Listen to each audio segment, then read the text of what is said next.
नमस्कार मुलांनो, तुम्हा सर्वांचे हार्दिक स्वागत आहे। आपल्याला माहित आहे की कुटुंब म्हणजे एकत्र राहणाऱ्या, एकत्र वेळ घालवणाऱ्या आणि एकमेकांशी संबंधित असलेल्या लोकांचा समूह।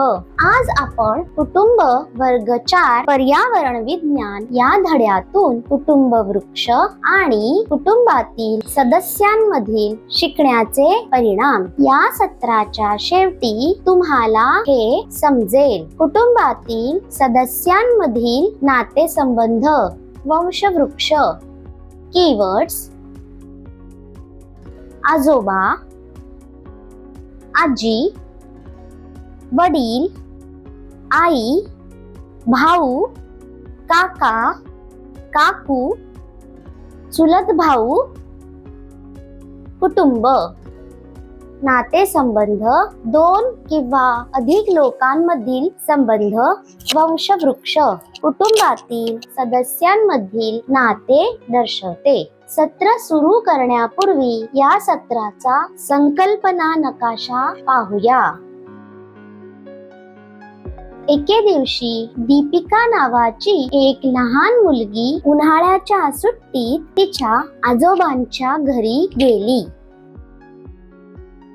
तिने तिच्या कुटुंबातील सदस्यांचा फोटो पाहिला आणि तिला फोटोतील लोक आणि त्यांचे तिच्याशी कसे नाते आहे हे जाणून घेण्यात रस होता। म्हणून तिने तिच्या आजोबांना विचारले। तिचे आजोबा समजावून सांगू लागले की लाल साडीतील व्यक्ती तिची काकू म्हणजे वडिलांची, तिची आत्या म्हणजे वडिलांची बहीण होती। तिच्या शेजारी असलेली व्यक्ती तिचा काका होती। मग त्या 2 लहान मुली तिच्या मुली होत्या आणि त्या तिच्या चुलत बहिणी होत्या। मग हे काका राजेश आहेत, मी बरोबर आहे का? दीपिकाने विचारले। आजोबा म्हणाली, हो, तू त्याला बरोबर ओळखलेस। तो तुझ्या वडिलांचा भाऊ आहे। तो नेल्लोर मध्ये राहतो। त्याच्या शेजारी असलेली स्त्री त्याची पत्नी आहे आणि ती तुझी काकी आहे। आणि तो लहान मुलगा त्याचा मुलगा होता आणि तो तिचा चुलत भाऊ होता। आजोबांनी तिला सांगितले की ते तिचे आजी आजोबा आहेत आणि तुमच्या वडिलांशी संबंधित कुटुंबातील सदस्य तुमच्या वडिलांच्या कुटुंबातील सदस्य आहेत। त्यांनी तिला असेही सांगितले की तुमच्या आईशी संबंधित कुटुंबातील सदस्य तुमच्या माहेरी कुटुंबातील सदस्य आहेत। आजोबांनी तिला असेही सांगितले की भाची ही तुमच्या भावाची किंवा बहिणीची मुलगी आहे।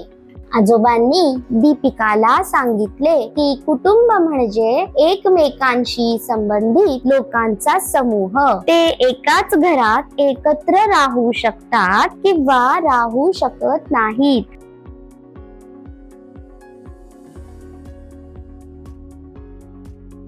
ते एकाच घरात एकत्र राहूही शकतात किंवा नाही।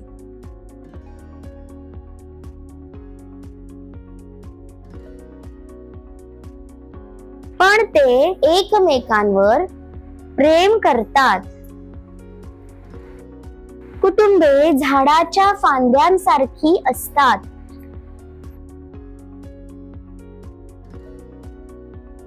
ते वेगवेगळ्या दिशेने वाढतात तरीही मुळे एकसारखीच राहतात।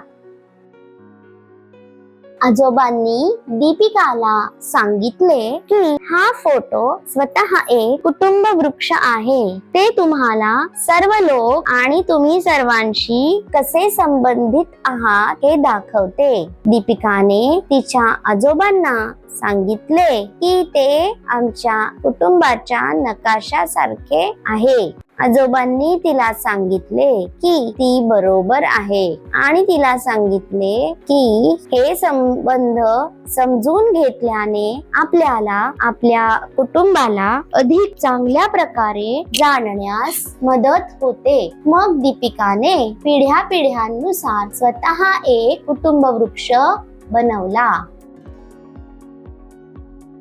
लक्षात ठेवण्यासारखे मुद्दे. कुटुंब वृक्षातील कुटुंबातील सदस्यांमधील नातेसंबंध. कुटुंब वृक्ष आपल्याला आपण कोणत्या पिढीचे आहोत हे समजण्यास मदत करतो. तुमच्या आईशी संबंधित कुटुंबातील सदस्य तुमच्या आईच्या कुटुंबातील सदस्य आहेत. तुमच्या वडिलांशी संबंधित तुमच्या कुटुंबातील सदस्य म्हणजे तुमच्या वडील कुटुंबातील सदस्य आहेत. तुमच्या आईचे पालक तुमचे आजी आजोबा आहेत आणि तुमच्या वडिलांचे पालकही तुमचे आजी आजोबा आहेत.